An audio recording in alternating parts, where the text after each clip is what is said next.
Ladies and gentlemen, welcome to It's Rainmaking time. It's a great pleasure to bring you a special segment on the Kama Sutra, an ancient book that was written thousands of years ago on how to have a fantastic, pleasurable life. It's about the arts of pleasure, the arts of seduction, the arts of what happens between lovers, how to have great lovemaking. Some people think it's all about positions, but our guest today will tell us, in fact, it's an entire space of discovery, of exploration. Very, very exciting, applicable to right where we are today, can be utilized by anybody, anywhere. It is written for men on how to pleasure women. Yes, I know we all think it's written for something else, but that's why it was written. But all men and women of every denomination and every space in sexuality can enjoy it, benefit from it, and get great pleasure from it. I actually felt it was a very hot book myself. The book is The Arts of Seduction by Seema Anand, a mythologist, a consummate teacher, an incredible master storyteller. She is the seductress herself. She is what I call the Kama Sutra goddess. Ladies and gentlemen, welcome Seema Anand to It's Rainmaking time. Thanks so much for being here. It's a great pleasure to have you on the show. Thank you, Kim. Thank you for having me. The first thing I want to ask you about, since it's so relevant to rainmaking, is if you would kindly talk about that great rainmaking sage and what he did in the droughts, what the kind of thing he suggested that would bring in the rain. I thought that was fascinating. So I always like to tell this story because I discovered a while ago that you can actually map the history of the world according to how nations thought about sexuality. And that's where the story first came up, because come the 5th century, in Europe, things are pretty bad. There's famines, there's drought, there's fires, there's invasions. And the Catholic Church say that it's all because of the unbridled lust of the Roman emperors, that it's their lust that has brought the wrath of God down upon them. Now, across the oceans, somewhere on the eastern edge of India, there is a kingdom where they say there has been a famine for 3 years. And now the king of that kingdom is starting to get really nervous, because if there's a famine for 3 years, people are going to stop worrying about the security of the kingdom. Now everyone's worried about how they're going to get their food, where their money is going to come from.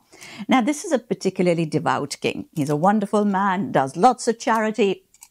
Every holy man from across every other kingdom has come and settled down in his kingdom, in the forests of his kingdom, because he gives so much money to these people. He does so much charity.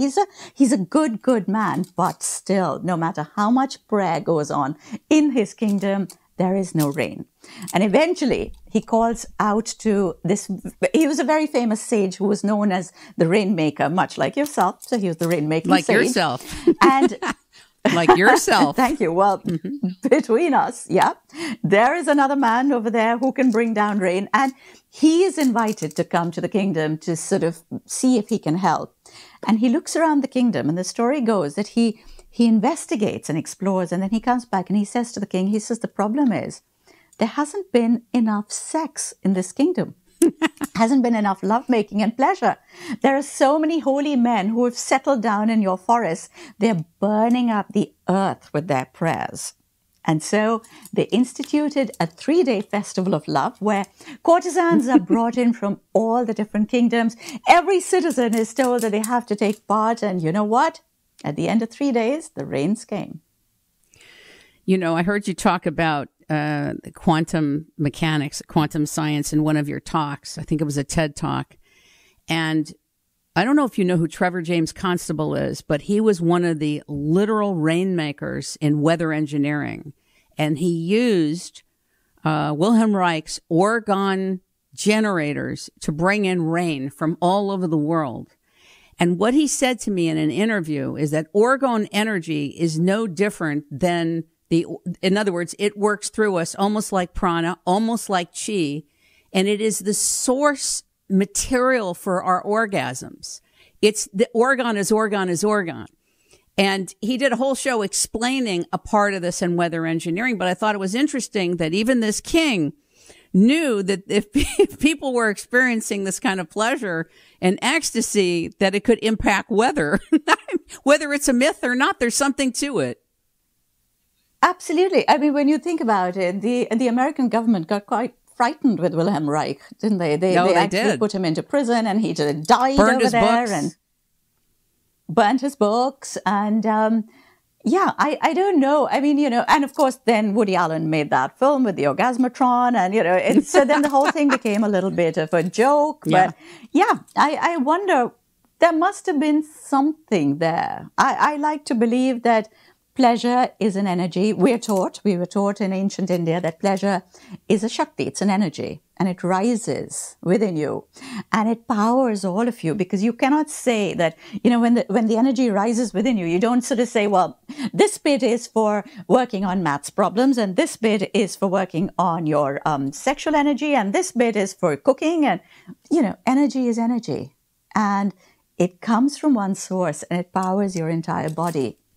And in ancient times, they actually talk about energy as pleasure because it's the opposite of falling into habit or falling into monotony or falling into a rut.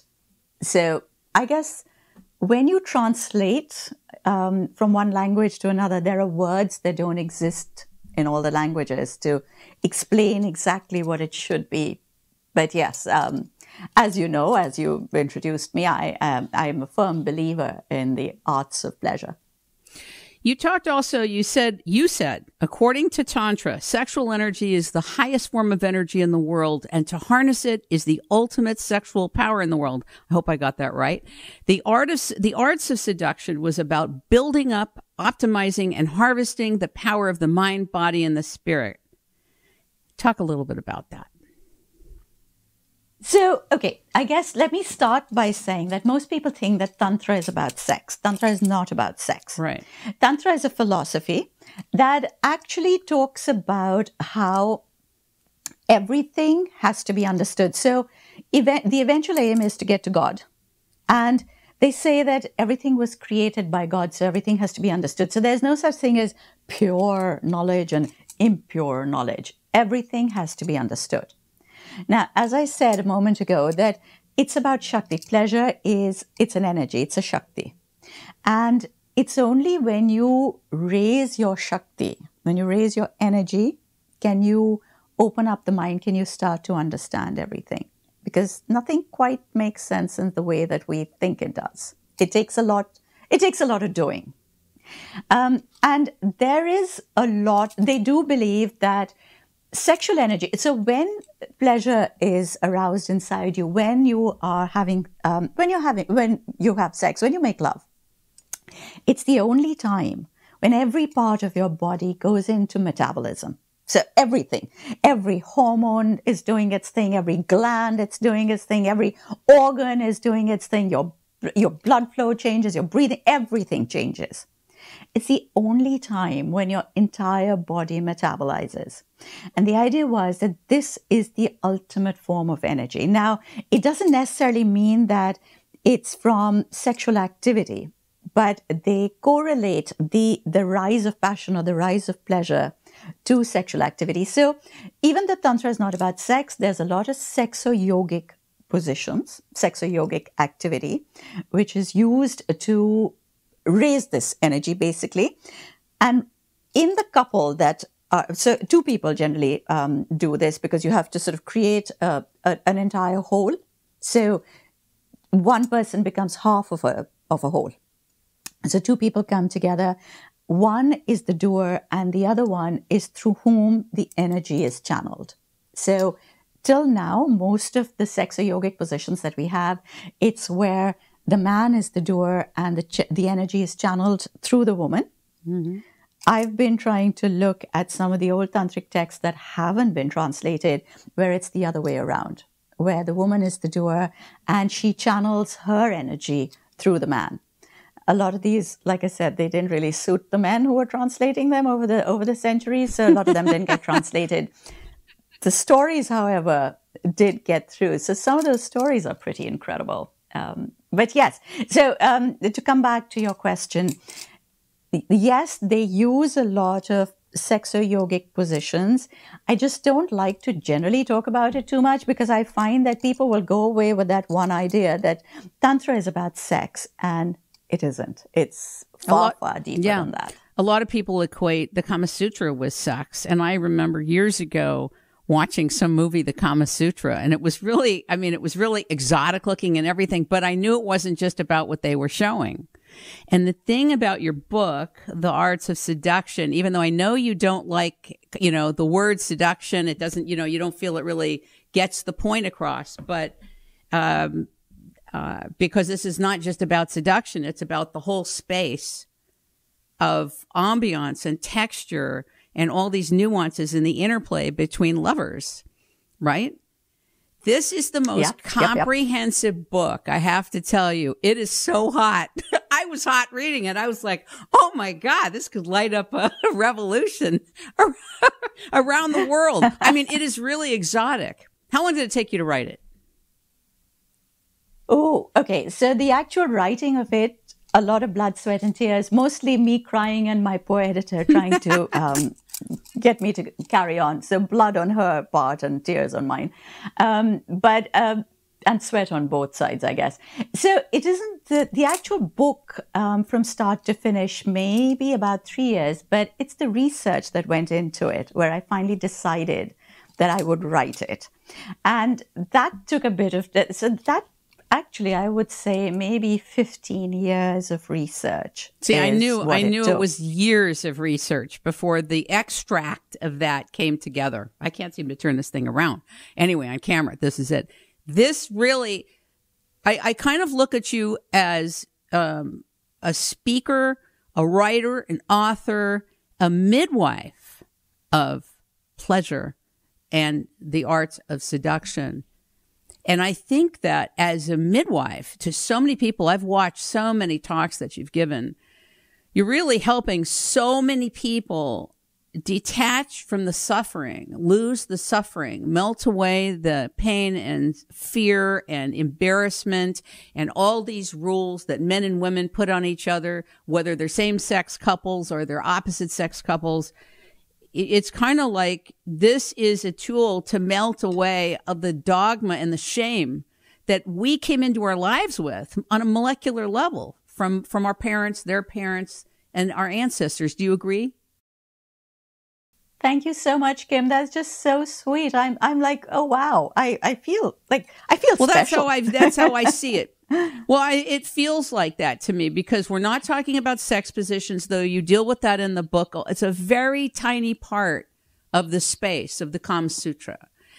Also, the years of dedication of going into something so ancient that's very seemingly remote to the modern world. When so many cultures are living in shame.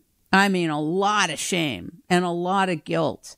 And I also thought it was very brave of you to talk about the part of the Kama Sutra that women can get pleasure on their own, that somehow in the passed on mythology that a woman's pleasure and satisfaction and fulfillment sexually was solely dependent on the man. And that opens up a whole space for women to not have so much shame with their bodies, their scent, even throughout history, women have been blamed for causing men to do things. This has been kind of passed down.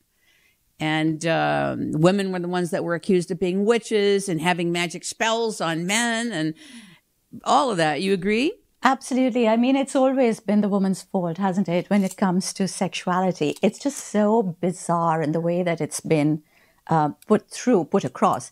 Now, the reason that I think the Kama Sutra particularly is such a special book is I always like to say to people that it was written in around 300-something AD, at the same time as the first ecumenical council of the Catholic Church was set up, incidentally. It's almost the exact same time. And it's interesting because as soon as the ecumenical council is set up, they start by saying, well, pleasure is bad, the body is evil, this is the road to hell. And at the very same time, across the oceans on the banks of the river Ganges, the sage Vātsyāyana is sitting there writing about how pleasure is the path to heaven. So it's this sort of this different worldview of how we are meant to be. And what we are meant to be. But the Kama Sutra is not the first book of its kind. You know, the Kama Sutra, the sage Vātsyāyana actually says that he hasn't written anything new over there. He's kind of copied and pasted from other texts which were written up to about 1,000 years before him. So really? Yes. So wow. There is a lot of literature that has been written around the idea of pleasure, around the idea of bliss, around the idea of Shakti, of energy, and so on. So, Shakti. So talk about what Shakti is, too, because you've said it a few times. I was going to actually ask you about Shakti, because I used to be a student of Muktananda, and I'm a student of Thich Nhat Hanh, so I thought I would ask you. Shakti is literally, if you translate it directly, it means energy. But Shakti is more of a life force. So let's actually say that it's that thing that powers you. And again, in our culture, we believe that Shakti is feminine, so it's the goddess. It's the female power that courses through you and makes you alive. It's what makes you who you are. And so pleasure in particular, as I said, the Kama Sutra talks about this whole idea of pleasure being good for you and so on. But it's interesting because this is what I discovered. The Kama Sutra is made up of 7 sections. The first section, and it was written incidentally for men. So the Kama Sutra, most people think that it's a book about positions written to teach women how to pleasure a man. It isn't. It was written for men to teach young, urbane, wealthy young men how to lead the perfect life. So the first section is based on how to build the perfect kind of house, how many rooms it should have, how it should be decorated, blah, blah, blah, how many hours a man should spend on his own toilet, how many different types of perfume should be used to massage him with, how many birds he should keep, minor birds and parrots, and how many hours should be spent talking to these parrots and minor birds. So it's all about how a man should build his house and how he should live. The second section is about the arts of pleasure. The third section is about how to find the ideal wife.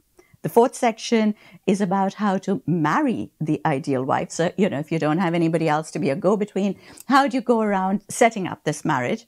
The fifth section is on how to seduce another man's wife. Because oh, really? Yeah, you know, the other man is... We didn't hear about that one. Oh, yeah. You know, the fifth section says that if there's another man who's very powerful and you want his favors, then you kind of get to him through the wife. And, you know, so you seduce his wife and then you have her on side and then she will put in a good word for you. So it's quite a practical book on how, as I said, a young man should live. This is hidden. I've never heard you say this before. Oh, no, I've talked about it. I have to give you the light for this. I've talked about it Hold quite on, this a bit. is what we call an important piece. Say that again. Yeah. Ladies and gentlemen, she has something she wants to tell you. Go ahead. Yeah, the fifth section is about how to seduce another man's wife and what are the reasons why you might want to seduce another man's wife. The sixth section is for the courtesans. So how the courtesans were expected to live, how they should charge, when they should have a lover, when they should get rid of a lover, etc. And the seventh section is about lotions and potions. So it's a pretty useless kind of part of the Kama Sutra. It doesn't really mean anything. It's like, you know, take the eye of a newt and put it into boiling cauldrons. And it's a silly little section, but yeah. So that is the seventh section. Now, I think that the reason that I focus on section 2, which is on the arts of pleasure, is because this is where I think they were trying to change the narrative of women. Now, we like to think that the Kama Sutra was written 2,000 years ago. Maybe society was just so amazing at that time that women were thought of very differently. There was an equal number of people even back then that were very patriarchal. Women were treated badly. So there is the whole misogynistic strand of society even back then. And this is this is the bit where they're trying to change the narrative of women. So this bit is based on how the pleasure of a woman is really important. So it teaches men how to pleasure a woman fully, and that the pleasure of a woman is so important because you have to remember that if you're going to create change, it has to be aspirational. So they're telling the men that the pleasure of a woman is so important that if you can bring your woman, your wife, your mistress to pleasure fully, actually your life will get better. So your business will do better. True. It will, but, do men believe it? No. So it says to them. And I found this part of the text actually in a book written in the 11th or the 10th century by a Buddhist monk. And so the problem with Indian texts is that a lot of them were written on palm leaf. Much of it has got lost along the way. And we only get to know what was said through other people quoting earlier texts. So we've got this So it's text. the oral tradition, in a sense? Not just the oral tradition, it's also the fact that it was written on palm leaf. And palm leaf, it decays Fades. over time. So, Yes. So it's other people who sort of took from it, quoted, and then that bit stayed for longer, and then somebody else took from that and quoted further, and so it stood the test of time for a bit longer. And so it says that if a man can make sure that his wife, his partner is fully pleasured, his business will do better. Because if she's fully pleasured, she will look after your house. She'll make sure she doesn't waste your money. She'll make sure everything is set up nicely for you. If she's not fully pleasured, she will go out there and spend your money needlessly. She'll go out and have other affairs. She will have other lovers. She'll spend your money on them. So make sure that she's fully pleasured. Then it says, it's literally across the board. It says that if you can make sure that your wife, your mistress, whoever it is fully pleasured, you will become a better warrior. So you'll be better on the battlefield if you're a better This guy lover. was really smart. He was. This guy was really brilliant. I want to know more about him. Do you know much about him? He's still he's kind of pretty much mystery figure. He is. He's a little bit like Homer. Isn't he? He's a little bit like Homer, Yeah. Did Homer write the Odyssey? Now, I actually believe that the erotic texts of ancient India came from the pen of women. I don't think That's fascinating. I don't think that a man wrote it, because this is literally the only set of ancient erotic texts where, you know what? In the Kama Sutra, in that second section, which is on pleasure, not once does it mention the act of sex. It only talks about pleasure. And it talks about pleasure as though, the woman's pleasure, if it takes a week to raise, then that's fine too. It is literally focused. If it takes her a month to come to pleasure, that's cool, because that's what you need to be doing. It does not at any point end with the act of sex. So I think, and, you were talking about the book. Thank you so much for reading it. And there are chapters in there which talk about, let's say, the jewelry or the perfume. It's so refined. Those are great. Oh my God, those are great chapters. Yeah. It's literally, you can get lost in this. You can totally get lost in this. This is a forever book you put together. This thing's going to be around long after you and I are gone. It's going to be floating around the world. People are like, oh my God. No, I'm serious. I'm serious, because you basically brought something. I mean, I have other books by the man who wrote the Kama Sutra. I have 5 books here. Okay. Most people are not going to read them because they're not accessible.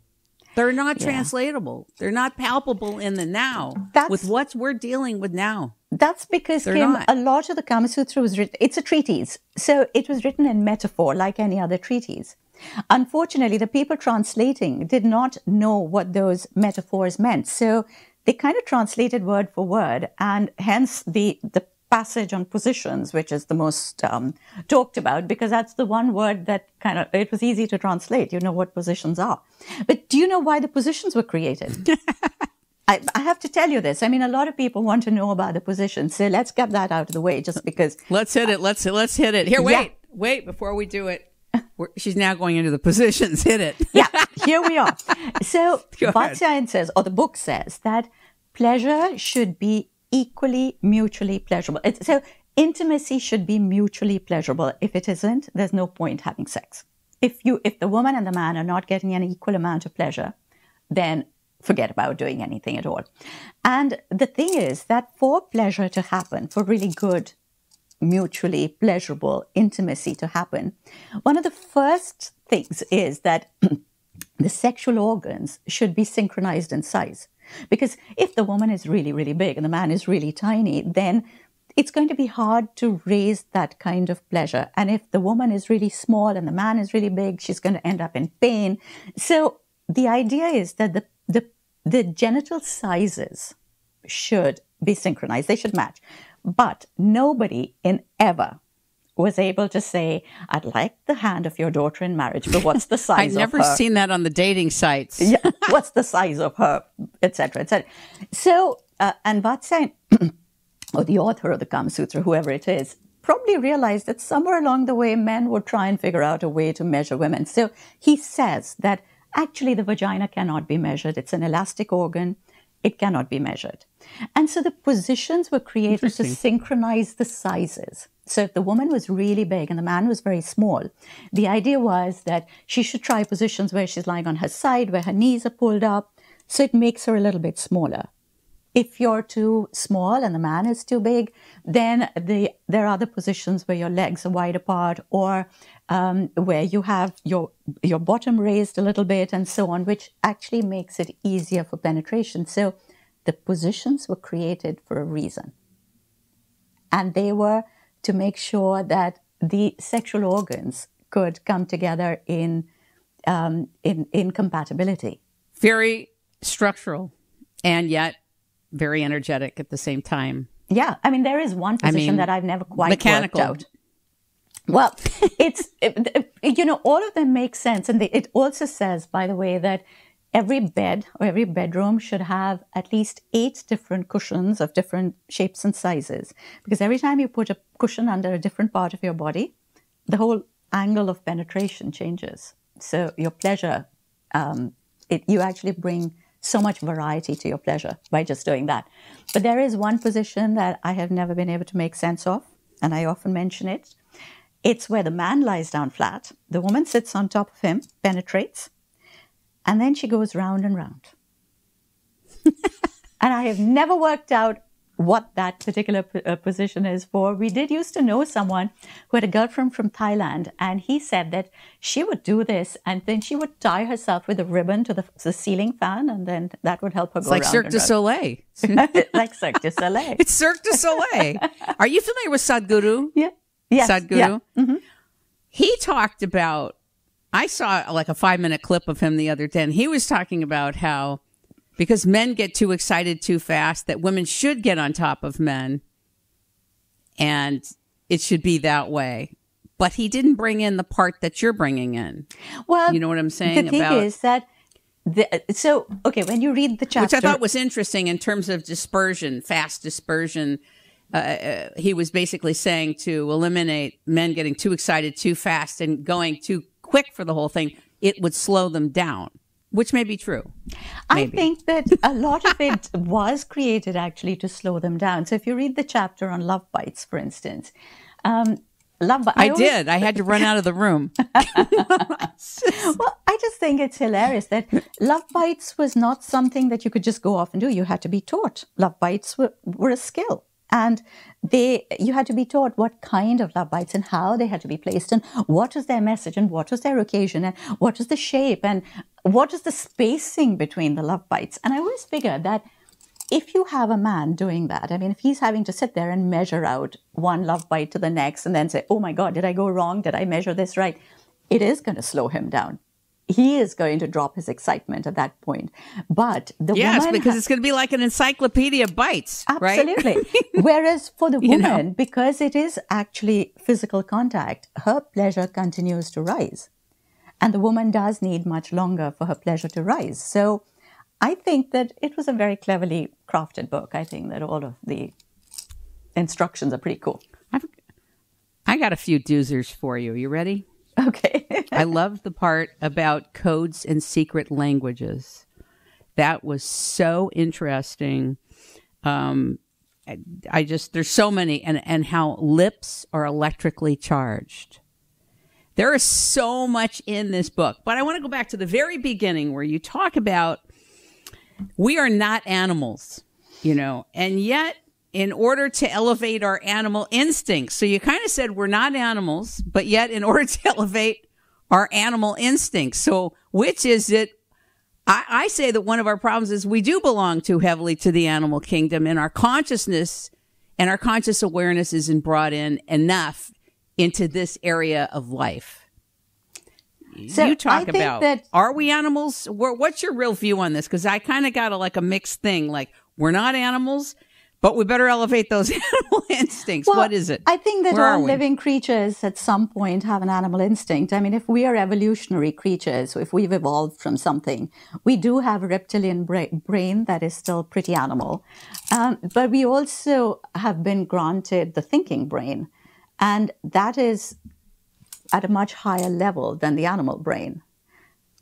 It's about time we put that to use. We always seem to think that if we're going to talk about rocket science, then we need to bring the thinking brain in. But when it comes to sexuality or pleasure or desire, then that should go out the window. That doesn't belong there. And we go back to being animals.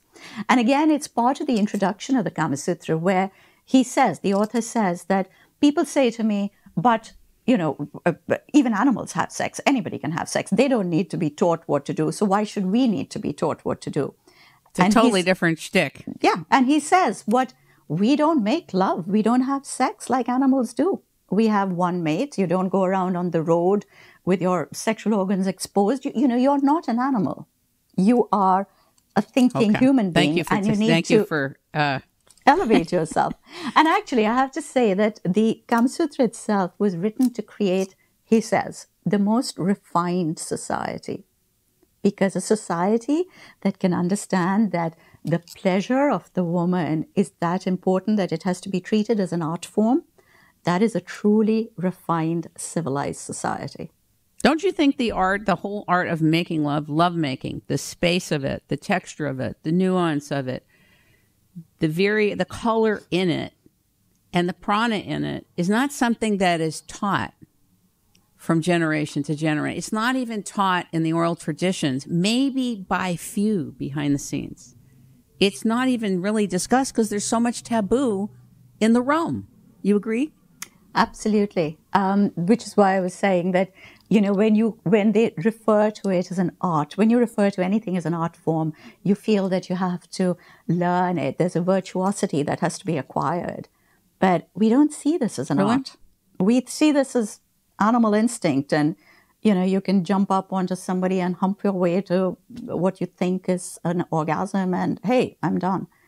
But we don't believe that it's an art form. And there was a time in every civilization when they believed that it was an art form and it was something that would be taught and practiced and, made better with time. And you look at the geishas or the courtesans or the women who would, the mistresses of kings who would reach such heights of power because of what they were able to bring to the table. And that is not, when you get to the eventual bit of penetration, there is only so much the body can do. It's everything else that comes with it. It's the mind, it's the conversation, and this was really important for the man to be equally educated about it, because a woman can be super educated about the arts of seduction, about the arts of pleasure, and practice them. But how is the man to know if he doesn't know any better? I think that this is such an enlightening book for both men and women, and even very young people, because it's the introduction that they never got. Many from their own parents, right? And grandparents, nothing in the schools. What books are there to acquaint people with this realm? What's there? Tell me. There was a guy that I interviewed, a very well-known author who wrote a book on mastery and the art of power, Robert Greene. He wrote a book this thick on seduction. I was going to do a piece with him on seduction. I ended up traveling and living in Europe and coming back to the United States. Sorry, I missed you, Seema. And I have to tell you, I'm glad I got to this, because this is for this and future generations to get over all of these, to really get over it. But also it's a tapestry. It's not a rule book. It's a tapestry in which to constantly check in with and to refine one's sensibilities and skills. I mean, I really do. And the other thing I want to talk to you about is I do want to talk about oral sex with you, because this is an area that there's There's awkwardness, there's shame, there's disgust, there's everything in this realm having to do with oral sex. Now, I know the author of the Kama Sutra has had a whole warning about it, or there's mixed information about it. I'd like you to share about it. Go ahead and share with us. This is both for heterosexual and homosexual couples, both. Absolutely. Actually, every little bit of the Kama Sutra, they talk about how a man gets pleasure or how a woman gets pleasure. It doesn't say that it can only be gotten if it's a different sex partner doing it to you. So I think it works really well for everybody because it's all about how you get pleasure as opposed to the partner who's giving it to you. What's getting you pleasure? Yeah. So oral sex, as you said, it's funny. It's the longest chapter. So the section on the arts of pleasure, it's the longest chapter in there. And so there's a lot of our ancient texts that are very, very against the idea of oral sex. It's considered to be a bad thing. The Kama Sutra then goes on to say that it's part of the arts of pleasure. So he's going to talk about it anyway. So he first tells you that, yes, this one says this and this text says that. And we're told that there are all sorts of do's and don'ts. You know, you cannot ask your wife to perform oral sex on you, because if you do, then your ancestors will suffer. They won't be able to, they'll lose a couple of lifetimes. They won't be able to reincarnate. Yeah, before they can manage to come back into this life and so reincarnation denied. Yeah, reincarnation denied for yet another lifetime. So there's all sorts of things. But he basically then comes back and he says, however, it is one of the most pleasurable things and we should talk about it. And it is something that people do, so we should talk about it. And most people, even if they're told that they're not supposed to do it, they would do it behind closed doors. So it's important to talk about it, because not everybody will talk out loud about it. So he does bring it in. And then he says one of the things is that it's got to be mutual. So if you ask a woman to perform oral sex on you, you need to be able to do it back for her. And then he goes on to say, hence, if you don't want to do that, this is at a time when, as I said, the book is for wealthy, urbane men, to employ someone, and in those days it would either be the barber or the masseuse, to perform it for you. And for them, you would not have to then return the favor by performing oral sex on them. And it says you can pay them with a little bit of money and by twisting their nipple to help them to get over their excitement. So yeah, I think that little bit of detail is really funny. But what I find really interesting is that he says that when people have oral sex, they tend to always do it the same way. So if you do it the same way, the same set of nerves get stimulated. The rest of the nerves aren't getting stimulated. It causes an imbalance which can create ill health. And so he goes into detail to say how it should be done. 8 types of kisses, both for men and for women, so that all the nerves of that area are stimulated to lead to a pleasurable as well as a healthy experience. Sounds like this guy got some really, really good information. Oral sex. Yeah. Well, no, I mean, it sounds like he had some good oral sex. Well, I don't know. So the somebody, story, I mean, whoever this quote guy was, whoever it was. Because the story about him says that he actually wrote it in celibacy.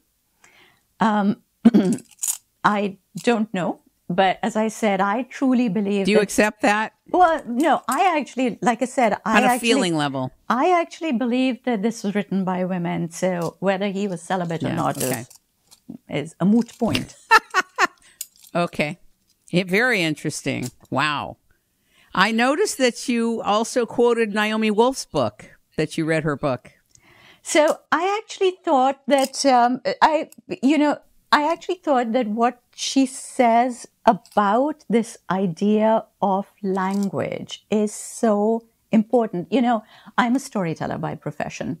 I do believe that the stories that we tell define who we are, and the words that we use define our actions. So the stories establish our identity, and the words that we use define how we behave. So if you use rough, aggressive, nasty words, you treat that particular thing as rough, aggressive, and nasty. If our entire lovemaking vocabulary, sexual vocabulary, is around abusive language, you think of the act as abusive. And I just love the idea where she says that, you know, she's taken from, as you know, she quotes the Chinese text primarily when she talks about the languages, but also the Indian texts. And she says, imagine a girl growing up in a world where her body is referred to in such exquisite language. And the fact that her pleasure is what is going to keep the world afloat. This universe, the balance of the universe depends on her pleasure. Imagine how differently girls would grow up, how differently we would think about ourselves. Very much so. She wrote several very interesting books.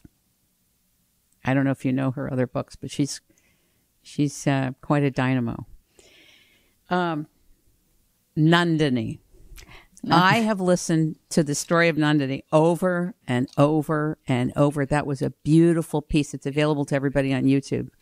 The storytelling, your storytelling, talk about the Kama Sutra and the art of seduction and the art of love and the art of pleasure.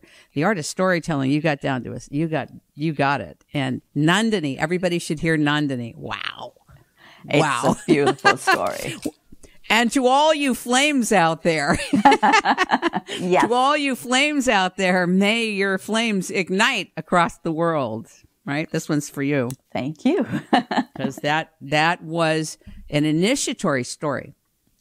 I think that story was an initiation. You know how there are stories that are referential and there are stories that are initiatory stories where you go into the mosaic and the feeling tone of the story. You definitely have the gift of bringing people right into that space, into the energy. It was very, very impressive. I wondered if you could talk a little bit. I don't know if you would be open to share a little bit about your take on whether you feel that we have lived other lives, because people come in with different things into their lifetime, even as children, about sexuality, about pleasure, what's okay, what's not. I remember before my father passed away and he was taking care of my mother who had Alzheimer's, I brought him this piece of music called When History Repeats by Shirley Bassey. And he goes, "Oh, that's dirty." I go, "Dirty? Are you kidding? It's so sexy. My God, this is a beautiful piece." But see, different things evoke different experiences, even music. One person hears something, it sounds dirty to them. Another hears something, it sounds sensual or sexy. And sometimes, a lot of times people come into their lifetimes with these things. They don't even come in from this lifetime. Do you agree? Do you not agree? What are your thoughts on that? So, yes. Just as an aside, I know you don't cover it in the book, but it's interesting. Oh, absolutely. Just to go back to one point before I come to this, I don't think that people. So I had a young girl say this to me at an event. So I did a talk, and she came to me at the end, and she was like, "Thank you, for somebody like me who's young." She's about 18 or 19. She said, "I'm stepping into this world. It's so nice to have somebody like you talk to me about, certain taboos which shouldn't exist, da, da, da, da, da." And then she went on to say, the other day I was playing some music for myself, and it was, I think, Middle Eastern music. And she said it was really sensuous. And she said, I felt so guilty because I realized that it was just so sensuous. And, oh my God, it was so sinful. And I suddenly thought, oh my God, it's not that the music that he heard when Shirley Bassey was singing was dirty. It's just the feelings it evoked in him, which, a lot of people were brought up to believe that it was a bad thing. And when you think about it, in 1920s America, wearing perfume was only something that a slut would do. Good women didn't even wear perfume. I didn't know that. That's fascinating. Wow. So, if you were a good church-going girl, you did not wear perfume. That was what a loose woman would do, a scarlet woman would do. But yes, talking about previous lifetimes, I come from a culture where we truly believe that we come back life after life. Here too. They believe. And they also believe. I just hope we get to come back and have more freedom than we do now. Yeah, that'll be nice. In the soul, more. But so on a personal level, I really don't know. I think at some kind of inner level, I believe that we have other lives. Now, whether they are successive lives or whether they say now in science that there are so many universes that exist Parallel side by lives. side, and whether we have parallel lives, we have consecutive lives, I don't know. But I do think that we do have other lives, because there are times when you have this little moment of deja vu. And you really do. You have this thing of where you feel, I've thought this before. I've said it before. I've known it before. So I think that... Don't you think you came in knowing this body of work? I think that this it is would not, have been... I just had a feeling with you, listening to you, that yes, you gathered all this information for, and so amassed it for 15 years. Let me tell you what we believe in our culture. Again, we believe that you cannot just be a storyteller. You get permission. So the gift of storytelling is something that the goddess gives to you. She gets to accept you. If she accepts you as her storyteller, you get to become a storyteller. Once she says you can be her storyteller, you then do not get to go to the land of the dead. So what happens is that when you die, you go to the land of the dead where they wipe your memory clean, then you're born again. But one lifetime is not enough to learn all the stories. Once you get accepted as a storyteller, you have to come back in every lifetime and be a storyteller. So in between lifetimes, you get turned into a mouse. And you get to live in her temple as a mouse, and then you come back again as a storyteller. So that the stories don't get wiped out of your brain. So yeah, I do believe that this is many lifetimes of stories. Yeah. Are you talking about the Akashic records, the kind of Akashic realm, but translated into the Hindu translation? Who is the goddess? Is the goddess Lakshmi? Who is the goddess? No, it's not. So Lakshmi Saraswati? is merely, Saraswati, Lakshmi are merely manifestations, they're aspects of the goddess. When we refer to the goddess, it's literally Devi or Shakti. And sometimes we call her, we refer to her as Durga. But we refer to her simply as the goddess. And then there are different names for her different aspects, because a woman, a goddess, we all have different aspects to us. That's what makes us up as a whole. So yeah, so yes, basically, I think that in my head exist many, many lifetimes worth of stories. I want to share something with you, and it may be something you already know, but I don't know if the audience knows. About 40 years ago, there was a remote viewing team that was tested at the at Army Research, and the purpose of this remote viewing team was to figure out how to get information to protect military people and military operations using psychic ability. So they brought this team together called Stargate. Are you familiar with it? Mm-hmm. Mm-hmm. Okay, so you know that they figured out in the last 40 years, or maybe 50, that the brain is not the mind, that the brain is an interface, but that nothing is really like the whole sum of everything and everything we've ever been or done, and the past, present, and the future doesn't exist in the brain. It exists in our mind, when you talked about the mind, in consciousness, and that consciousness lives outside the brain. And therefore, through the subconscious, we have access to everything that ever was, is, and will be. And therefore, you could probably go back using remote viewing, ask questions about the time of the original author of the Kama Sutra. It would be a fascinating thing to task a remote viewing team to do that and find out what was happening. They do it, and they actually are on call to different agencies around the world for protection, and they solve a lot of problems. Anyway, they're called military-grade remote viewers. But the breakthrough that they had in doing this was that they found out that we have access beyond space and time to get information, whether it's the backside of the moon, whether it's the original author of the Kama Sutra, what was going on then, who was around. You may even find the women that you feel actually wrote it and he translated there. It would be very interesting. But I wanted to say to you that that's a very interesting piece, because it tells us that we are absolutely not our brains, and that the stored memory, the one thing that they got out of it that should have been known all over the world, is that all matter carries everything that was in is, and that anything that's been experienced is stored in the world of matter. And that's fascinating. So when we come in through our parents, we pick up all their molecular structure, we pick up blood, we pick up all these systems, and we pick up their consciousness as we come into this lifetime. It's there. So I think a book like this, no matter what we've picked up, has a powerful impact, and it's a celebration of pleasure. I don't think we've had the celebration of pleasure at this level, or even talked about, not in schools, not with families. You know, a lot of parents don't want to talk about this with their children. It's embarrassing for them. They don't know when to do it, if to do it. The children are embarrassed. Do you agree? Yeah, unfortunately. And it's funny because, it's amazing the kind of words and the kind of concepts they're ready to teach their children.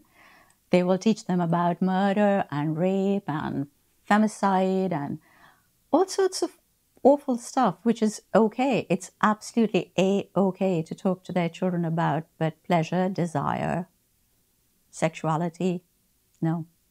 Do you think that if this book got in the hands of more parents, that more children, young people would be less hung up and more free in terms of looking at this as not just a one-off, but as a joyful artistry to be refining and learning all through life? I certainly think that if people could be less intimidated, I just think that, if it ever comes up in conversation, a lot of people, it's that inner sort of fear almost to talk about it because we've been subconsciously geared into thinking that it's a bad thing. So I think that if you can remove that fear, I mean, that's what I have tried to do in all of my talks and all of my work, is try and use language that doesn't intimidate you, that doesn't scare you. It's not graphic, and it sort of goes to the slightly gentler part of the brain and helps you to get to the next point, just so that it stops you from feeling scared about a subject that we've always been afraid to approach. How does your daughter take in this publication? So my daughter so all my kids have grown up around it. I have 3 children and now a daughter-in-law as well. Mm-hmm. And congratulations. Thank you. And I work on my dining table, and at any given point, there are at least 10 versions of the Kama Sutra piled up on my dining table. So, and my dining table is in my kitchen, so it's in the heart of the house. And any visiting friends of the kids have equal amount of access to it all. So this has never been kept as something that's like, ooh, we mustn't talk about this. They've grown up knowing about the book, about my work. The boys still don't like to discuss it with me. They're like, thank you, mother. But my daughter, her friends, they absolutely love it. My daughter is a very big part of the work that I do in helping me with the technology. And my daughter-in-law supports it. So yeah, the girls are really brilliant. They're there. And I certainly would like them to grow up knowing that it is absolutely okay. It's not a bad thing. I would like in the last 10 minutes, because I know we have to keep this tight, even though it's been a long interview already, I would like to go through some of what you wrote about the first kiss. I felt that this was so important. And the way you described kissing as an art as well, and the delicacy of it, I'd just like you to freely talk about it. I think it's really important, and it's something that is kind of a beginning at for a lot of people, it starts and it leads to all this other stuff fast. But there's a lot more there, and I'd love for you to talk about it. So, yeah, the slower, the better. And we always say that the less the touch, all the better, because when there is the gentlest or the lightest of touches, it creates more anticipation and it's far more exciting. So according to the Kama Sutra, the kiss should always begin at the left corner of the mouth, and you gradually travel in on the lower lip. So you don't travel in on the upper lip, you always travel in on the lower lip. And it says that, and the first kiss is not just the very first time you kiss somebody, it could be the first kiss when you're just starting to make love, or the first kiss of foreplay, the first kiss after a couple of weeks, whatever. It's about keeping it as light as possible. So you make sure that you dot the lower lip of your partner with little tiny kisses, the tiniest little kisses, almost like little pecks. When you go back and forth, you pull back, give it enough time to breathe. You come back again. You use the absolute edge of your teeth to sometimes graze the other person's lip. But there is absolutely no groping, no grabbing, no biting, no shoving, no tongue. It should be the lightest, the absolute lightest of touches. I'm well aware of what you're talking about, but I wanted you to describe it. Every now and then, use the pad of your thumb to actually rub the lower lip as well. It's just all the different textures between the softness of the lips, the grazing of the teeth, the thumb that feels totally different. It's all those different textures. It sensitizes that area. It makes it really, and it's the anticipation that's really amazing. I am sure that you have emails coming in every day asking you, what do I do about this? What do I do about that? Do you end up feeling like the Indian version of Dr. Ruth? Yes. And a lot of times, some of them are really sweet. Some are awful. Some are tragic. I find that I can't respond to all of them. I don't respond to most of them. I now have a wonderful psychosexual therapist who I work with, and we respond to questions one at a time. So funnily enough, we recorded something today for this Sunday where somebody had written in to say that every time she gets aroused, that she has secretion, and that she finds that with different people and different situations, it smells different. And I thought, this is one really aware young lady. I thought that was amazing because I hadn't come across the idea that it smelled different or it felt different. But then she went on to say that there's this one particular guy that she doesn't, it's just about talking on the phone. And even if she's talking about philosophy or art or whatever, it just feels so exciting. There's nothing sexual in the conversation, but she's so turned on that by the end of it, she actually has to go and lie down and nap sometimes. It's almost like that's an orgasm without even orgasming. Why just nap? How could she just nap? I would just wrap it up. Well, I just think it's fantastic when you have that kind of arousal. Yeah. A lot of people think that orgasms are something that sort of burst into, fireworks and this happens and that. Passion and arousal and desire comes in so many different shapes. We were trying to talk about the fact that learn to understand your own arousal because it can come in so many different ways and it should be just there to give you a lot of pleasure and a lot of joy. One of the things I thought was very, very poignant throughout the book is that part of a turn-on had to do, and I don't know exactly what part it was, but it had to do with restraint. In other words, I can't remember if it was exactly that the woman knew that the man wanted her so much. He was so desirous of her. He was going crazy. And he had to restrain himself. Talk a little bit about that. So I thought that was very, very hot. It says that a woman will love a man who does not penetrate her too soon, but only if she knows that he really wants to. So expressing that desire without jumping on somebody. And I think that's what we talk about in Nandini, this idea of being, that pleasure being permanently imminent. Just that holding off. And in that first kiss, when we were talking about it, it says that, you have absolutely no hands. So you don't touch the other person. You wrap your finger around her hair just a little bit to keep her head in the same place, but that's it. Or she would hold on to the tip of your collar, but that's it. It's about holding back to take it that little bit further. A lot of people, when they think about lasting longer, they think it's about taking Viagra and making sure that they don't ejaculate. And you keep hammering in. It's not about that. It's about the bare minimum touch. Because when you're at that point of arousal, it's that's the really exciting bit. It's about holding the tension.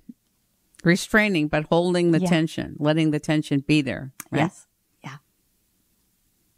I actually thought the book was very seductive. Oh, good. I'm glad. I thought the book was very seductive. Have other people said it? Yes, people the have, book and I was guess very it's seductive. bound to be. I mean, it is on the subject, and my aim in this was I find that even when we have sex ed classes, it's so clinical, and we forget Very to much tell so. people that pleasure should be joyous. So we take out the pleasure from, sanitize it, and I think it's really important to understand that there is a certain frisson, a certain arousal, a certain deliciousness that belongs in this space. And I wanted people to experience that. Yeah, you definitely delivered on that. I can't thank you enough.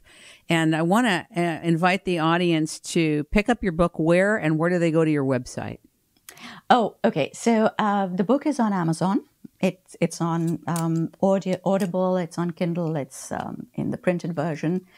I personally am old-fashioned. I like the feel of the paper. I like to be able to go back and forth. Me too. And highlight bits and make notes and so on. So, but it's That's all exactly of those... what I did. Okay. You mean like that? Yeah, like that. Just like that. And I think that the nice, rather than a website, there's a lot of the talks and the stuff that I do, which is either on Instagram or YouTube. I think it's so much nicer to go over there and delve into things. And my pages are all under the name of Seema Anand Storytelling. Beautiful. Ladies and gentlemen, we have been talking with, learning from, and listening to Seema Anand. And she is the author of The Arts of Seduction. I want to invite you to pick it up, and I want to invite you all to come back to It's Rainmaking Time. We'll have new websites in the next few months, and we're going to be doing specials like this. And Seema, it would be great to have you on again in the near future, in the next few months, and we will tackle some other subjects I think that are perfect for who you are and what you've done and all the lifetimes you've been in. And I can't thank you enough. Thanks so much. It's Rainmaking Time. Thank you, Kim. Thank you. Here's to the flames.